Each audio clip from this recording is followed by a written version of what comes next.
Hi, it's Tina O'Dwyer, founder of the Tourism Space. Undoubtedly, one of the silver linings of the COVID-19 pandemic has been the completely unprecedented opportunities that we have available to us for personal and professional development through learning, sharing, seminars, conferences, everything being online. As an example, this time last year, in October last year, I travelled to San Diego, California in order to attend a large conference in an area I particularly wanted to learn about. That was a considerable investment of time and money, one that I was happy to make at the time.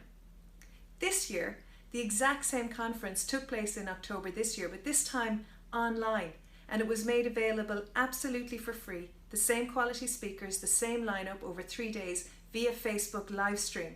So I got to watch the whole thing here from my own office for 3 days absolutely for free. So it's an example of how learning and professional development has really opened up and become totally democratized. The other side of that, though, is illustrated by a little story from last week when we were opening our member huddle on a Monday evening. I'm always the first person on, and the next person who came while we were waiting for others, we were just chatting, and I said, "So how are you?"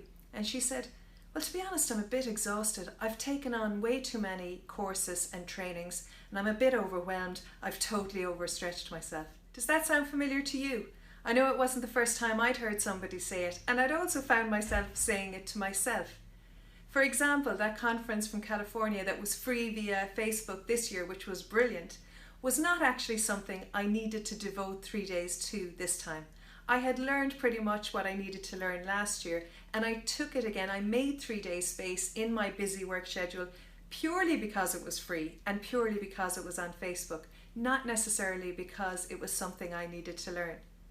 And so that conversation and the conference experience got me thinking about how can we be more intentional in choosing the right training support for us at this time when we've so much available to us. And in this article, I offer a 5-question framework that can help you think through that. So there's a good bit of detail in the article, more about the general theme and also about the questions, but just as a summary. Number 1, am I clear on the vision for my business? The second question is, given that vision, what goals do I need to achieve in order to make it a reality? The third question then is, in what ways do I need to stretch in order to achieve those goals? So the first 3 are vision, goals, and what do I need to grow, or how do I need to grow in order to achieve those goals?